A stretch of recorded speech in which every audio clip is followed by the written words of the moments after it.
Hello everybody, good afternoon, and welcome to CRL's May 11th, 2016 webinar on CRL Collections and Services. My name is James Simon. I'm very pleased to welcome you all to this session. For those of you who have not attended a previous CRL webinar, this will be about 1 hour. This is a wonderful refresher about CRL's programs and services. For those who are new to your institution or perhaps looking for a refresher, this is a great way to orient you to everything that there is to know about CRL. We have a number of new members who have joined us on this call today, and I'm very pleased to welcome representatives from the New College of Florida, Virginia Commonwealth University, as well as Hamilton College. There may be a few others of you out there. If I didn't mention you, welcome. And we have representatives from existing members from all corners of the United States as well as Canada. So we're very pleased to have you join us today. Before we begin, just a very few housekeeping announcements. As a reminder, you are able to check in and listen to this via voice over IP or through your telephone line. Both of them have been muted so that we don't receive a lot of background noise. Some of you are participating in conference rooms or in open offices, so we just try to minimize the background noise.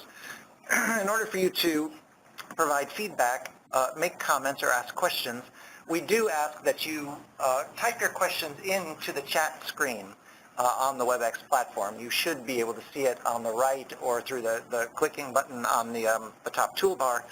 And if you post some questions, we'll make sure that we try to address them during the course of the presentation or at the end where we have a few minutes for discussion with you. Beyond that, if you have any technical problems, you should have received some help guidance when you logged in, or just send something over the chat and we can see if we can help resolve that. Just as a very brief introduction, for those of you who have just joined us, we'll have several presenters today, all of whom are here in Chicago and at your disposal if you have ongoing or additional questions once you leave the webinar. My name again, James Simon. I'm the Vice President of Collections and Services. With me today is Kevin Wilkes, who's the Head of Access Services, Mary Wilkie, the Member Liaison and Outreach Services Director, as well as Virginia Kerr, our Head of Communications and Development. We'll each spend some time talking with you today. So, CRL, if you don't know, is a consortium of academic and specialized research libraries of all shapes and sizes. Our membership is currently around 219 members. The community includes libraries from major research universities like Harvard and Yale, of course, but also undergraduate and liberal arts schools such as Skidmore and Oberlin College. We also include independent and non-academic libraries like the New York Public and the Newberry Library here in Chicago. Most of our members are located in the United States, but CRL also has a growing global membership, including institutions in Hong Kong. I'm sorry, most libraries are in the United States and Canada. Sorry, Canada. But we have global members in Hong Kong, in India, in Germany, and a new member in Lebanon. CRL's members support the general mission of CRL to advance research and teaching in the humanities, sciences, and social sciences. The core strengths of CRL's collections are in the humanities and social sciences, but we have a large history of science and current science collection as well that it gets heavily used. The shared collection, which is stored here in Chicago, comprises more than 5 million books, journals, archives, archival collections, newspapers, and the like. Together, we build this collection by working with communities of interest that supports our growth through identification, prioritization, and sharing of collections and expertise about critical and at-risk source materials.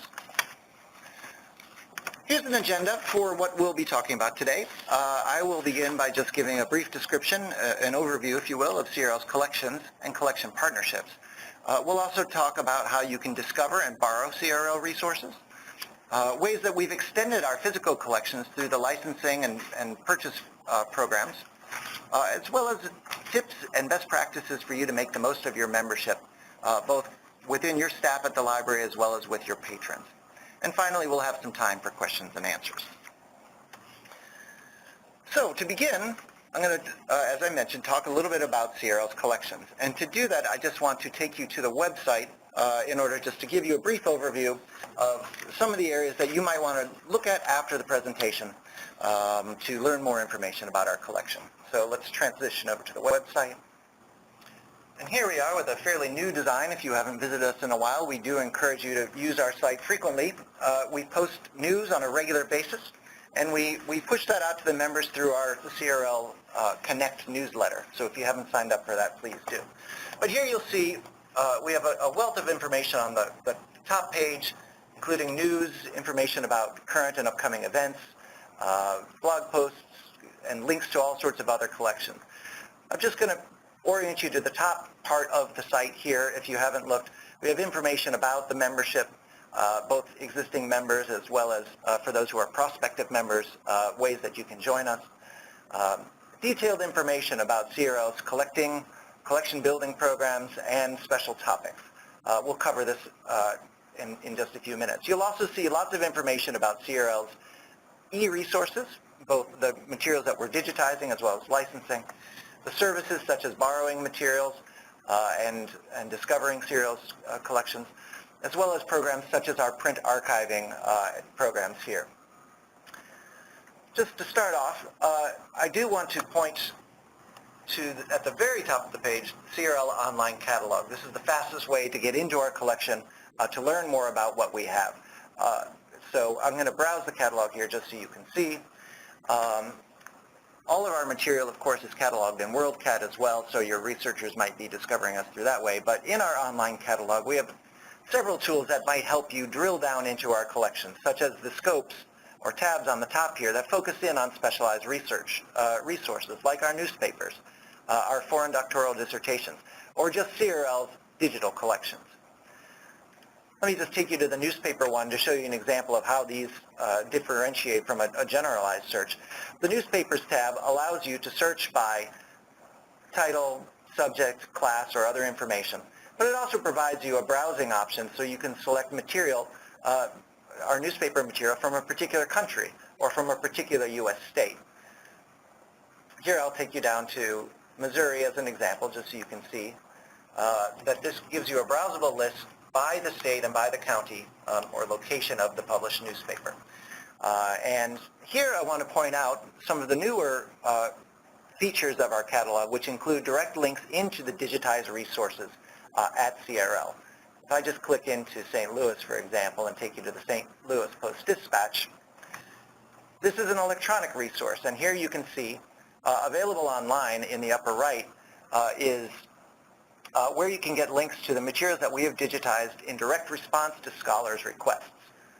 So when you take that in, you'll be able to see a browsable list by date of all of the newspapers that we have, and just clicking on an example, you'll be able to be taken directly into the electronic resources. Here's an issue of May 6th of the St. Louis Post-Dispatch. So all of this material is easily discovered by your patrons, as well as by your reference staff or interlibrary loan librarians. If I just go back to the main section, I did mention the collections, and this is where I'm going to start our collection descriptions. Lots of information in the overview and in the specialized descriptions that we have here, but let's just jump back to the slides.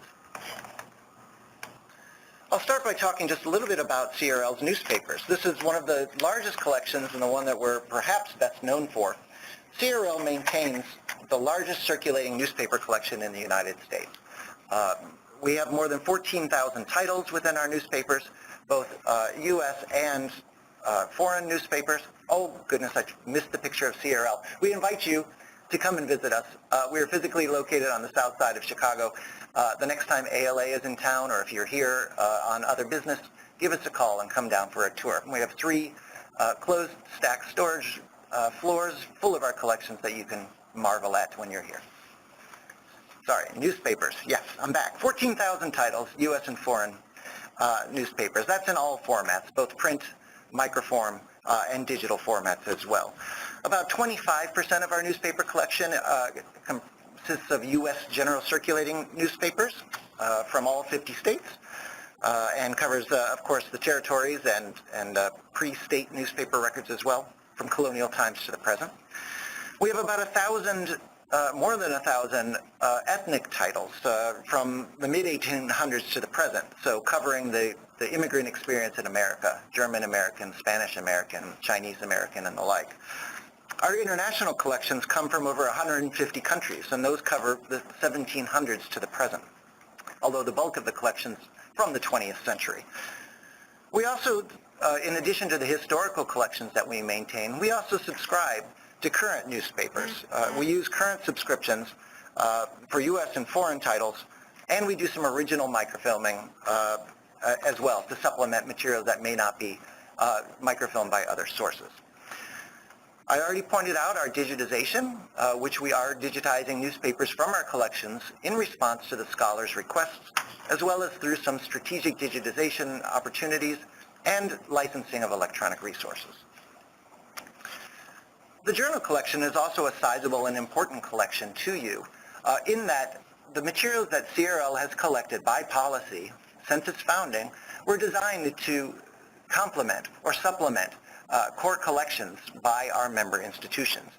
We have more than 62,000 cataloged serial titles and include approximately 6,000 current subscriptions.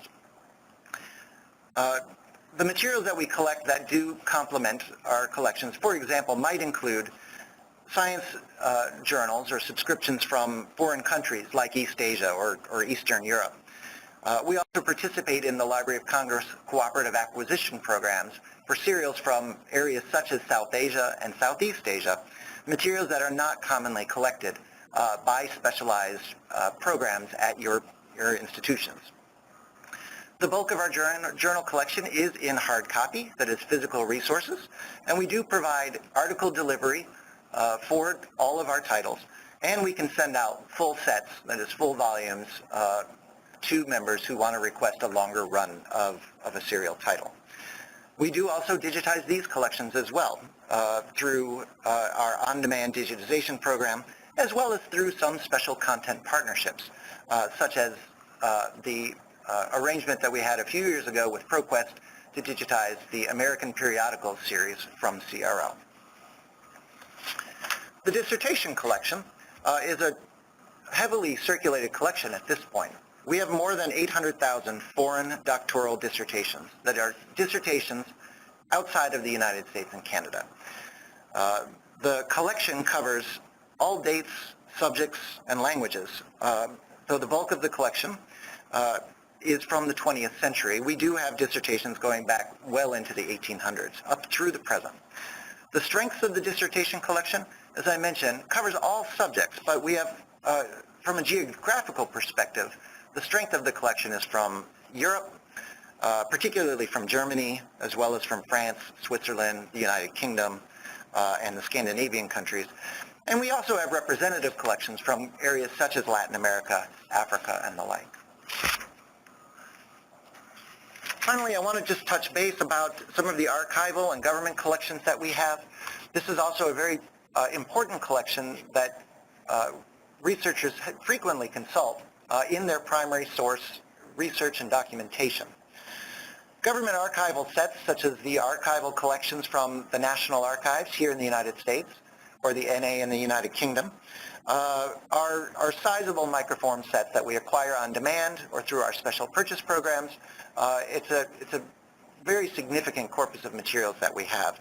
We also have a large collection of U.S. state agency documents. That is not the federal level, but the state agency level, serials, monographs, and legislative serials from all the states of the United States, as well as Canada. We also have a large foreign government document collection from all over the world.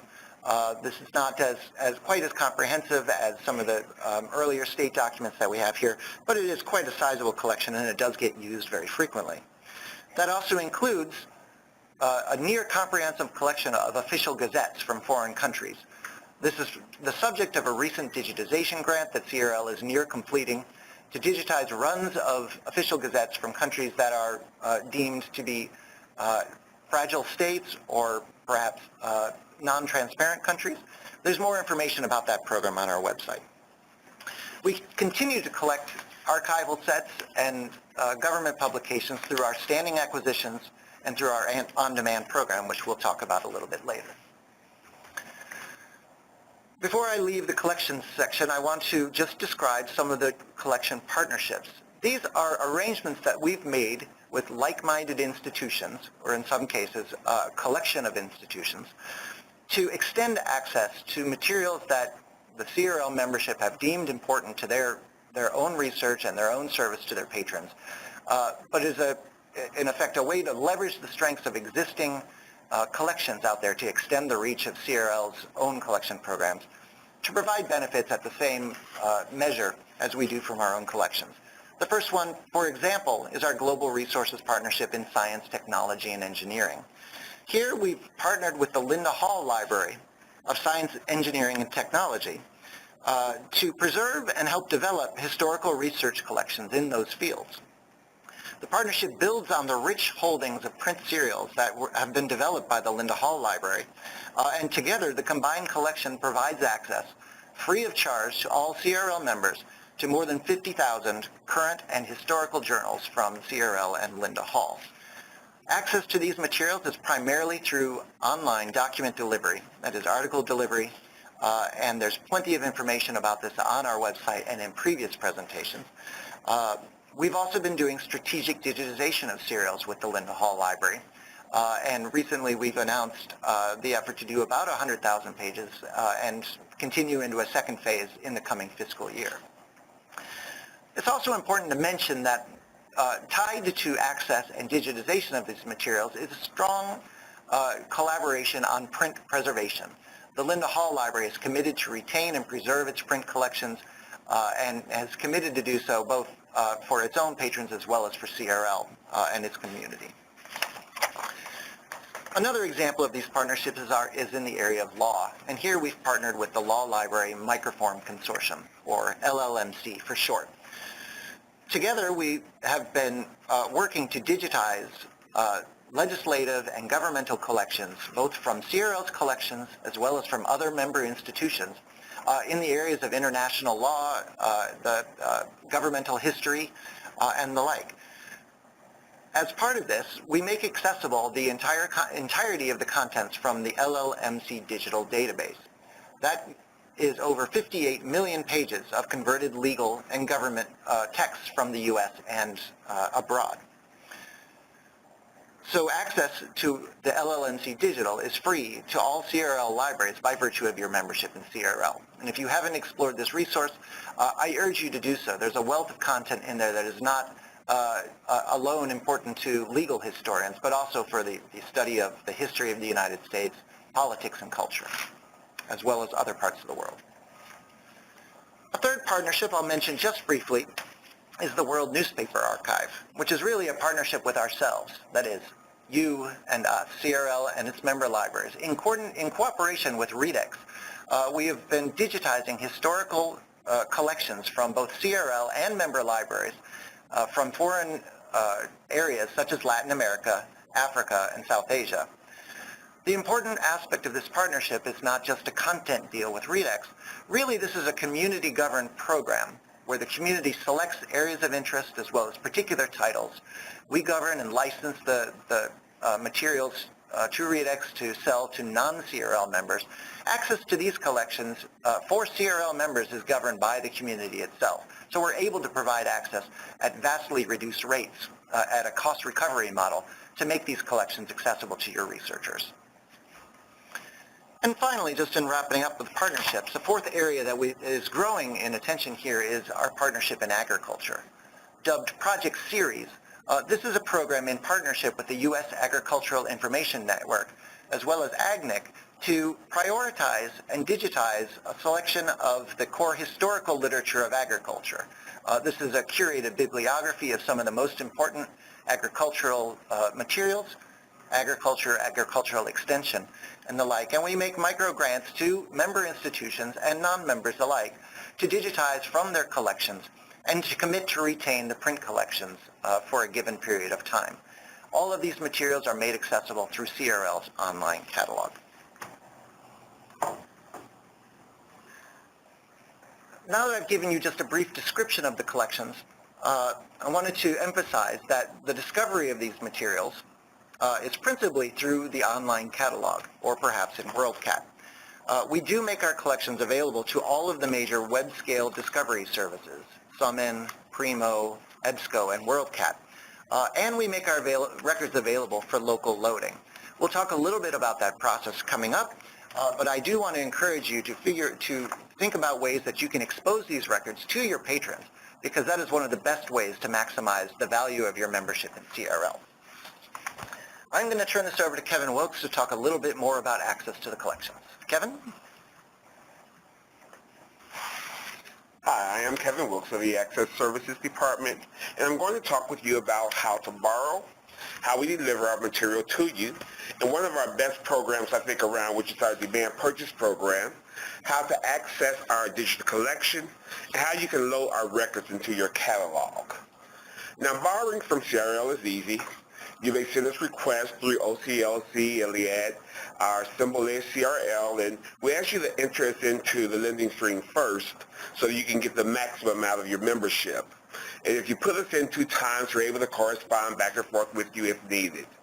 You can also send us requests through fax at 773-955-9732, as well as a hard copy form sent through the mail, such as the ALA-ILL form. Also through our general email account at asd@crl.edu.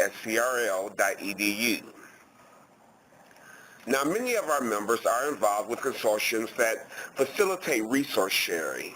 We have joined many of these consortiums, such as Linda Hall Library, Rapid, Prospector for our Colorado members, Connect New York, UBorrow, and Borrow Direct. We're always willing to explore the possibility of joining other consortiums which will benefit our members' use of the center and its material. We have a very generous loan period for our members of 6 months with unlimited renewals, and the only time you'll be hearing from me is when I'm recalling the material for another member institution. All of our loans are shipped at UPS second-day delivery. For our members in Ohio, we use Ohio Link Courier System, and for our members in Illinois, we use ILDS. It's our desire to assist our members in any way we possibly can. For copies, we use Odyssey, email PF attachment, fax, U.S. mail service, or aerial, whatever method is preferred by your institution. We're able to turn around or respond to most requests within 24 hours. Possible delays could be anything like a citation problem or just that the material is not on the shelf. Even with that, 90% of our field loans and articles have a 1 business day turnaround time. Now, with our demand purchase program, this is a program which not only saves you time, but money as well by letting us purchase requested material for your patrons' use. It covers 3 areas: archival material, newspapers, and foreign doctoral dissertations. The demand purchase process is initiated by you sending us an ILL request, and to kind of help expedite the process, we ask you to put a message in the borrowing note saying, please purchase. There is a $2,000 limit per patron each fiscal year. Now, what that means is that it's not per patron as far as we consider the institution being a patron, but each patron inside of your institution has a $2,000 limit. Now, for more costly material or material that does not fit into any of these 3 categories, you may want to utilize one of our other purchase programs like the purchase proposal or the shared purchase program, and Mary Wilkie will be speaking more about that in a few minutes. For archival material, it's such things as the U.S. National Archives or the Great Britain National Archives. But it no longer is limited to just archives of the national government. We've also expanded this program to include the archives of semi-government organizations, NGOs, and institutions. For newspapers, it's foreign and domestic, of which we already own 1 date. So for instance, if your patron is requesting the Daily Graphic from Ghana, and they want something from 1982, but the only thing we have is a date from 1985. We will do our best to purchase the 1982 date for your patron. For foreign doctoral dissertations, these are the doctoral dissertations outside of the U.S. and Canada. And once again, to expedite the process, we ask you to put something on the form that says, if not owned, please purchase. Now, many institutions are now requesting a copyright declaration form for purchase. Cambridge, Hong Kong, Manchester, and many others, they require their own specific signed form. If you do not have a copy of a certain copyright declaration form, we ask you to contact us, and we'll make certain to get you one. Now, many of the British Library dissertations are now accessible through their Ethos program. If there is a cost for the initial scanning of a dissertation in Ethos, we ask you to send us that request because we will pay for the initial scanning.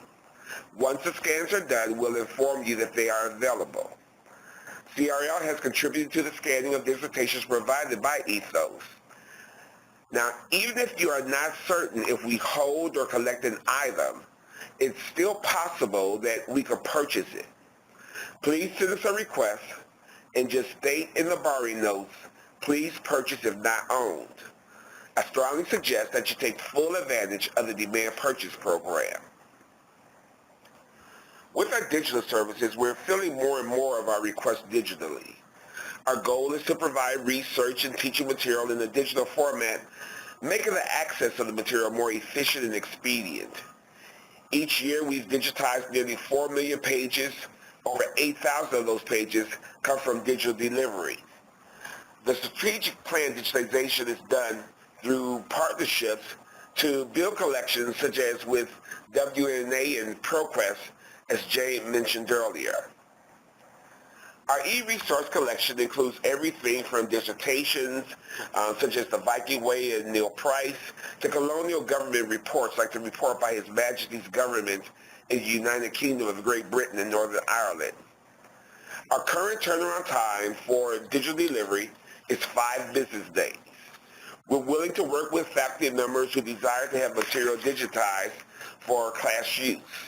We will scan not only hard copy, but also microformat as well. Yes, this does include microcards. Digital delivery is generated through an ILL request from your institution. When an ILL request is sent to the center, we have the material page. It's then reviewed to see if it meets the criteria for digitalization. We check the material's fragility and content. Once it's been decided that the material is eligible for digitizing, the requesting library is informed that we'll attempt to fill the request digitally. The material is then given a file name and delivery date. It's then sent for scanning and saved as a PDF file with embedded OCR.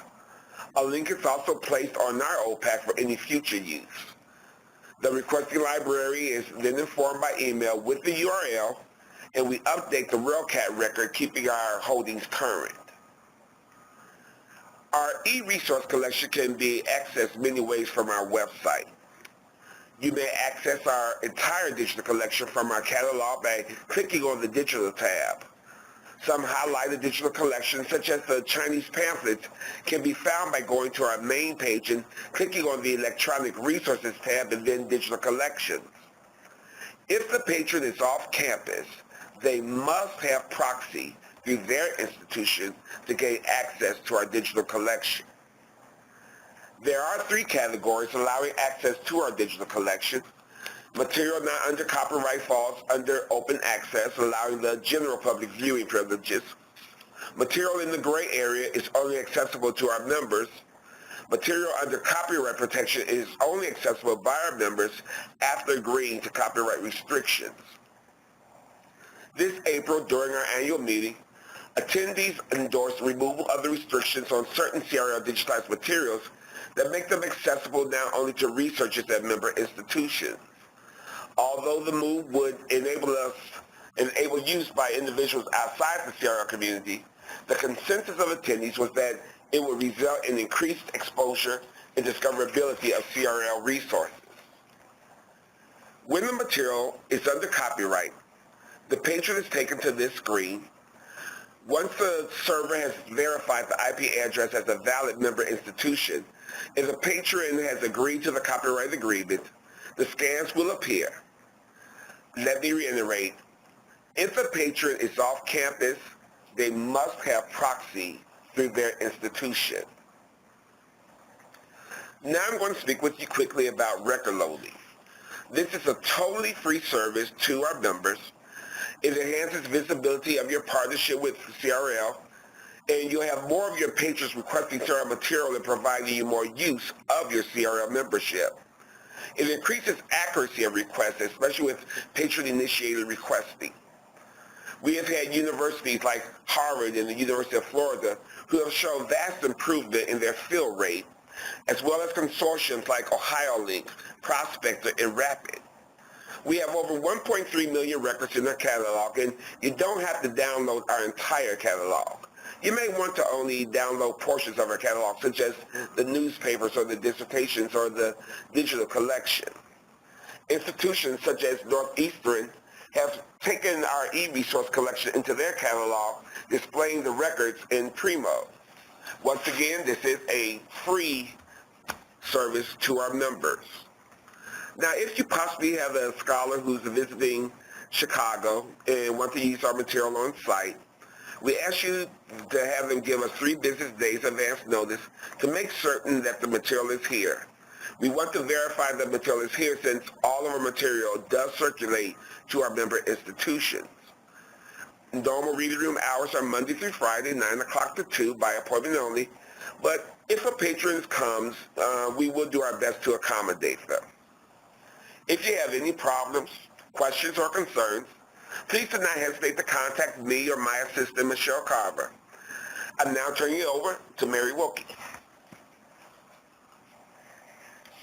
Hi, my job assists members in the CRL community by helping them understand and use the programs and services CRL offers.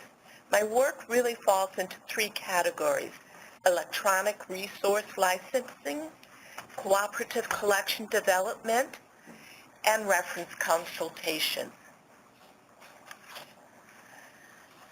The work CRL does with electronic licensing is the next step from our traditional investment in primary source collections and programs.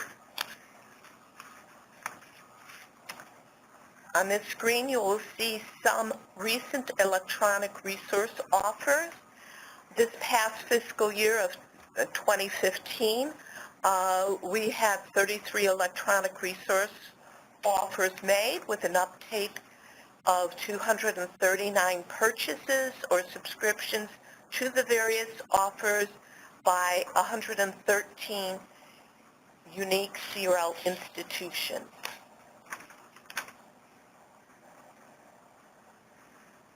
CRL developed e-Disserata in order to gather and organize information about e-resources of interest to our members while also providing a place for members to share their perspectives on the resources and offers. Savings on the offers have ranged from 10% to 55%, with a mean average savings at $8,200 in fiscal year 2015. With CRL negotiating these offers, we're often able to help vendors realize where they can improve their platform functionality.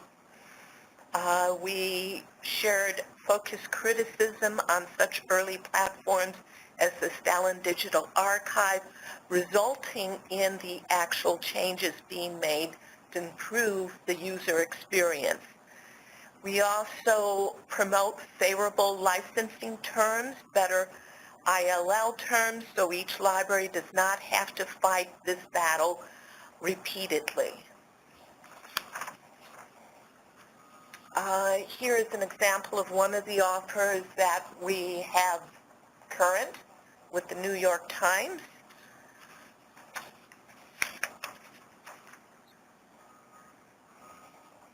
Another part of my job is with the Cooperative Collection building.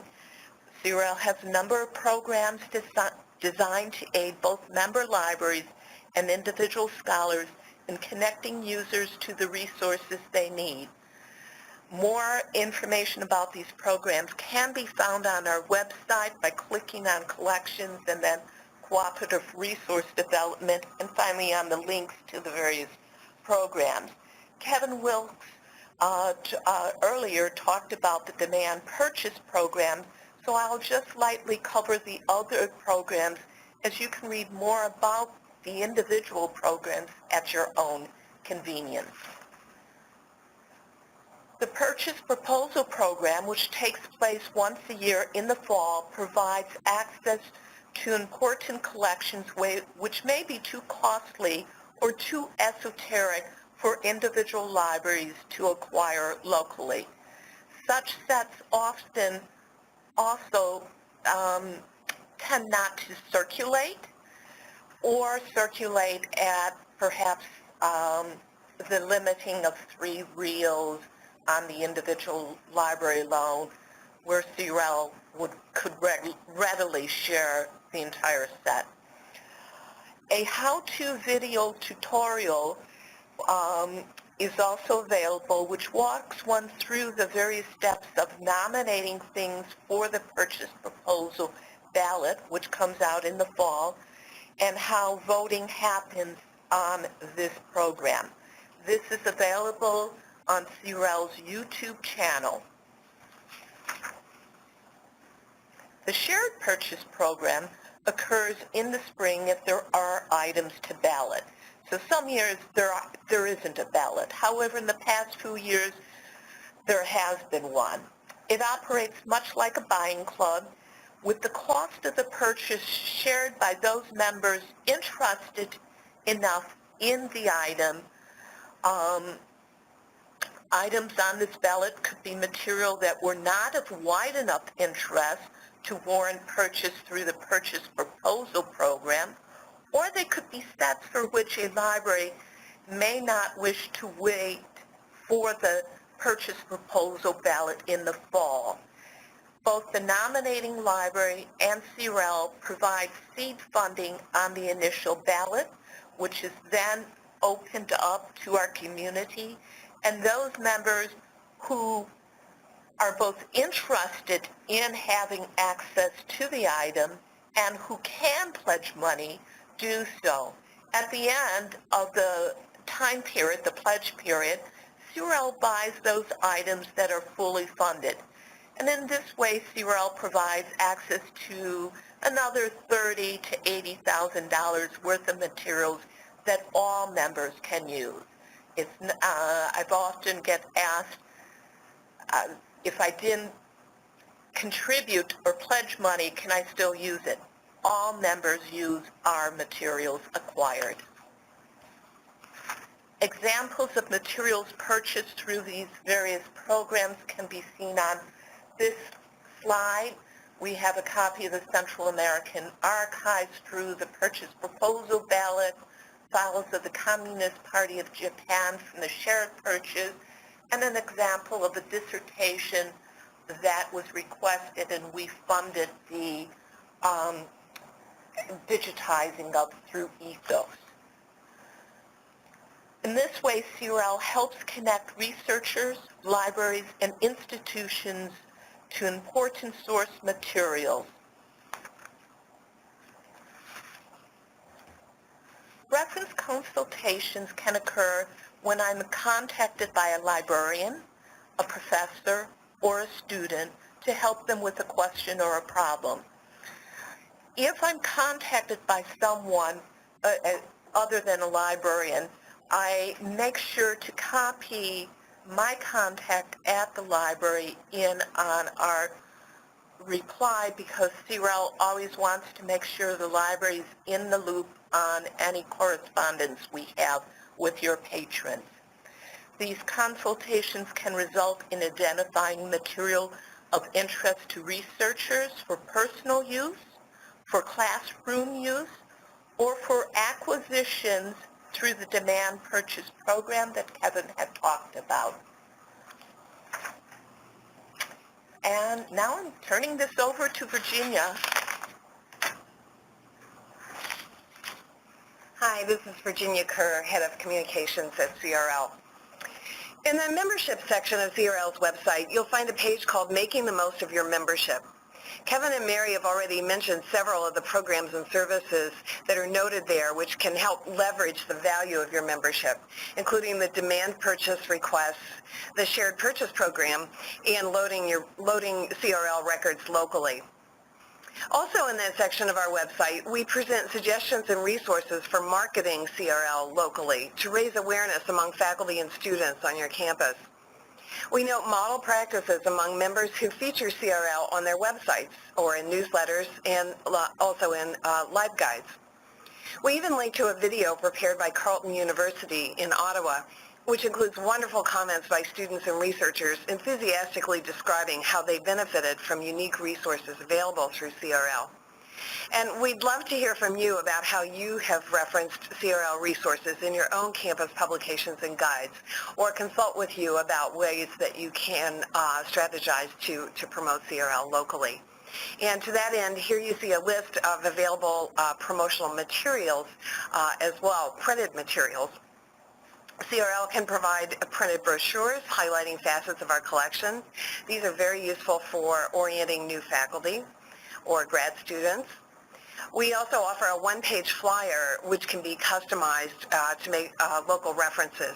And on our website, we also provide boilerplate language for your own web pages. We now have CRL bookmarks, which are very attractive and very useful for distributing to faculty or in student orientation sessions. All of these materials, multiple copies of all these materials, are available by contacting our membership, by contacting me or just contacting membership staff at CRL. All of the collections and services featured here today are described in detail on CRL's website. We'd love to hear your feedback about our website and ways to improve it further. Also, if you haven't already signed up for our electronic newsletter, Connect, which is issued every 2 to 3 weeks, please do so.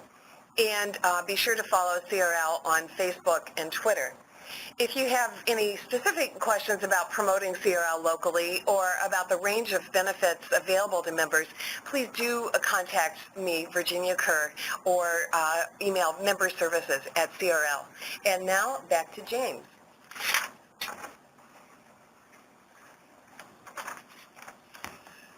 Thanks, Kevin, Mary, Virginia, for all of that information. I do want to remind participants that if you have questions or comments, now is a good time to start putting them into the chat screen so that we have lined up some questions in time. As we wait for those, I did want to just wrap this up by talking a little bit about CRL's directions in the coming year. CRL, of course, is known for its collections and its services, but we do a lot more to work with the community of libraries in strengthening the national network of institutions. All of this is really collection-centered, but we see it as our mission really to enable access to materials in any shape, size, or form. Even as our mission remains the same, the means by which we go about that change from year to year. And we really do pay attention to the members in the directions that we take. We are governed by our member organizations, that is you. So please always submit questions, comments, and ideas. At our recent annual council meeting, which was just held here in Chicago in April, Kevin mentioned one of the opportunities that is coming up is really to open up some of the collections to wider access. The member libraries spoke about the importance and the mission to enable research, and they thought CRL's collection should really be part of that. So there's a great example of how we're changing the ways we operate in direct response to the members' wishes and priorities.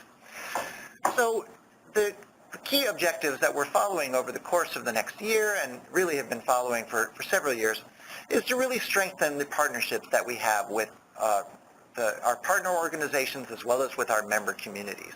So really figuring out ways that we can better leverage the strengths of the Linda Hall Library, LLMC, of the newspaper programs, of the print archiving community, to extend benefits and improve services to the CRL member community. We really are focusing very heavily, as you might have noticed in this presentation, on access to electronic resources. Even as we maintain the legacy collections here in Chicago in our state-of-the-art environmental facility, we are continuing to work on ways to open up access to the collections in electronic form, whether that's through digitization, electronic licensing, or other partner relations. We're focusing a lot in the coming year on discovery, that is, increasing the researcher use of CRL collections. It's no secret that as a print collection, CRL's resources are not as heavily consulted as, say, an electronic database on campus. So we're really focusing on ways that we can expose the collections and make sure that your patrons have easy access to the materials in the approximate time and manner by which we've always provided our services. And finally, to increase the value and the visibility of the tools and online resources that we have been providing for collection decision makers. I mentioned part of our work in the past few years has been with the print archives community and maintaining the print archives preservation registry as a collection tool for libraries who are making consequential decisions on what to retain in-house or what to send out to a regional storage facility or a shared print collection. The paper database is one of those tools and services we have been using and has been growing in value over the past several years. Likewise, the International Coalition on Newspapers database is a tool for libraries making collections decisions on newspaper acquisition or retention or newspaper preservation and digitization. These tools have been the product of several years' worth of investment and refinement, and we want to make sure that they're being used appropriately and with impact by the member institutions.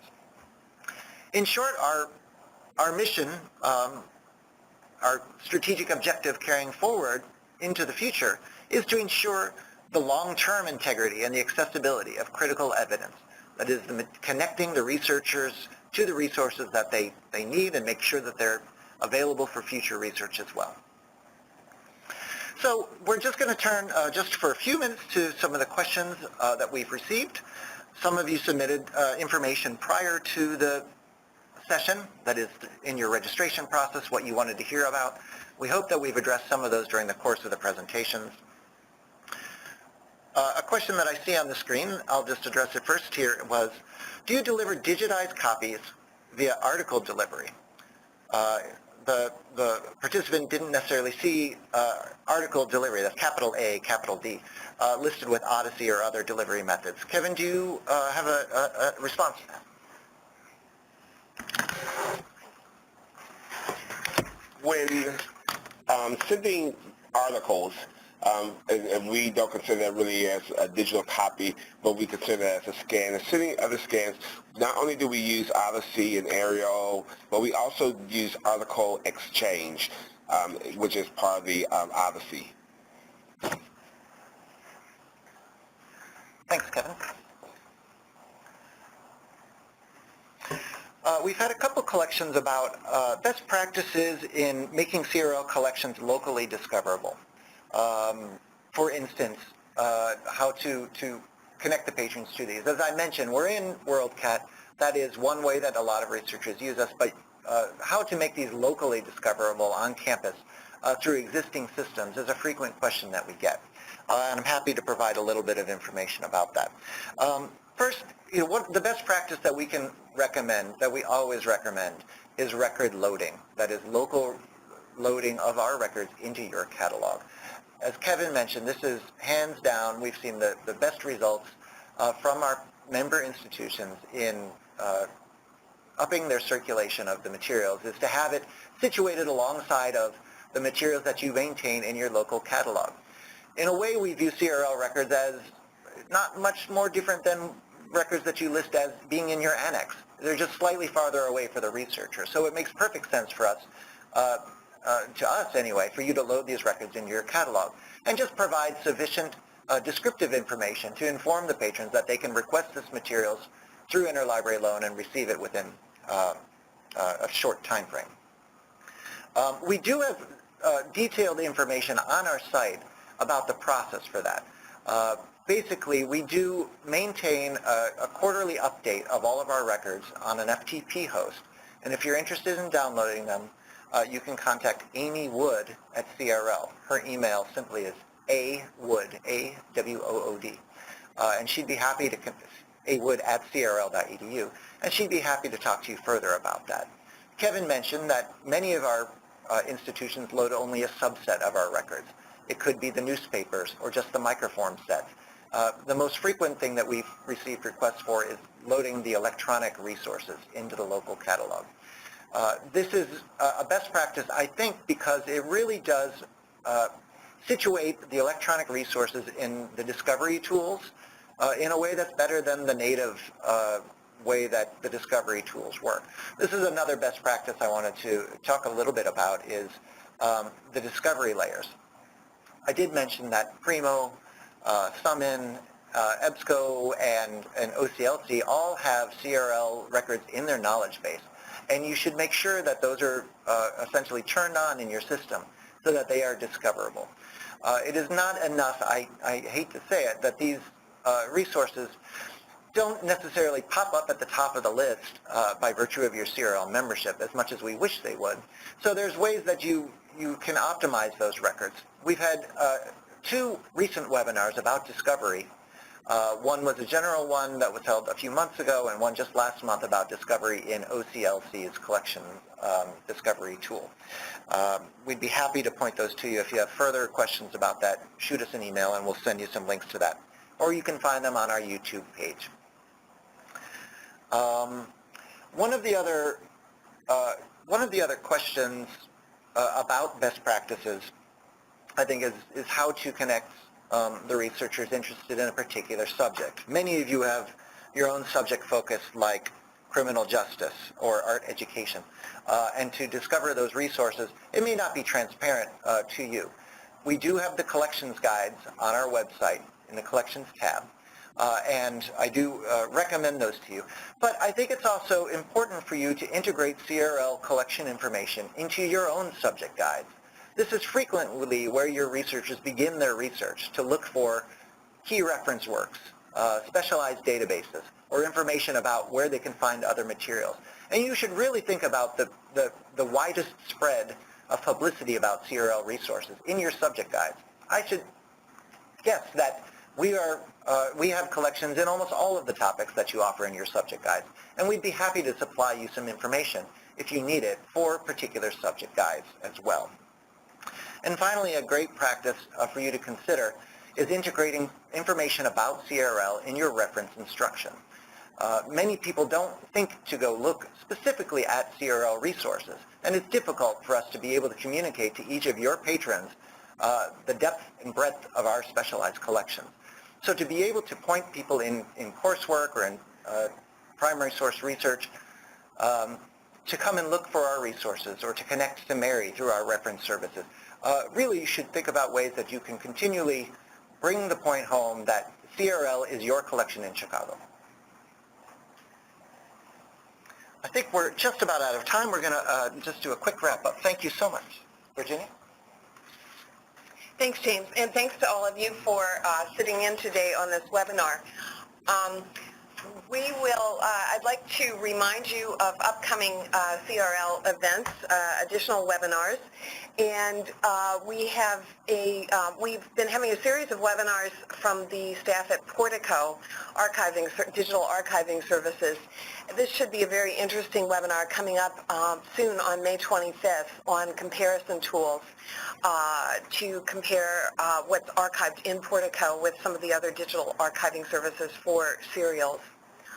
CRL webinars, as we've mentioned several times, are recorded for later access. We did have someone who asked if they could specifically see Kevin's slides from today. We post, what we do is we retain the event pages where you first saw information about the event and registered for it. We retain those pages on our website, and we will upload the slides as well as a link to the recording for the webinar. And as James mentioned, past webinars specifically on enhancing discovery of CRL resources. Those webinars are also indexed, listed on our website still with links to the PowerPoints and the recordings. Also, we have created several web tutorials. One with Kevin, getting down into the great details of borrowing, and you can look for that on our website and on our YouTube channel. And Mary has done a web tutorial on the procedures for the purchase proposal nominations and voting process. I just want to emphasize that your feedback is very important to us in planning future programming. As you leave the webinar today, you will see a brief survey. We'd appreciate it if you could fill that out. And again, reminder of our YouTube channel and a reminder of ways to stay connected with CRL. So thank you so much for coming with us today on this presentation, and we hope that you can share this with your colleagues for future access. Thanks.